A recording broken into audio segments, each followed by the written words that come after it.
નમસ્કાર, હું છું એન્કર અર્પિતા પટેલ. આપ જોઈ રહ્યા છો news snap channel. News snap ચેનલમાં દર્શક મિત્રો આપનું હાર્દિક સ્વાગત છે. સુરતના વાલક પાટિયા ખાતે સૌરાષ્ટ્ર પટેલ સેવા સમાજ દ્વારા નવનિર્મિત જમનાબા વિદ્યાર્થી ભવનનું લોકાર્પણ મુખ્યમંત્રી ભૂપેન્દ્ર પટેલના હસ્તે કરાયું હતું. તો આ પ્રસંગે નાયબ મુખ્યમંત્રી હર્ષ સંઘવીના હસ્તે 31 ફૂટ ઊંચી 9 ટન વજન ધરાવતી સરદાર વલ્લભભાઈ પટેલની પ્રતિમાનું અનાવરણ પણ કરાયું હતું. રિપોર્ટર નિતિક રેશમવાળા, સુરત.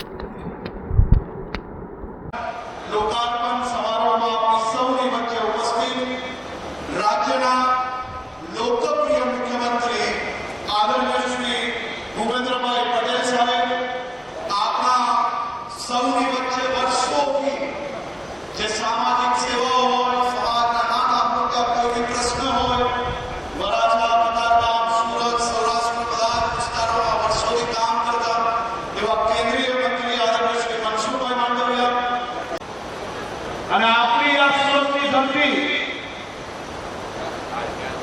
સમાજના કોઈ બી સામાજિક કામ હાથમાં લઈએ અને એ કામ લોકો સમક્ષ મૂકવામાં આવે, સાહેબ દિવસો તો બહુ દૂરની વાત છે, કલાકોમાં એક પછી એક સામાજિક પ્રોજેક્ટો એ સુરતની અંદર આપણા સૌના નાગરિકો માટે સમર્પિત કરવામાં આ સૌ સામાજિક સંસ્થાઓને સફળતા પ્રાપ્ત કરી.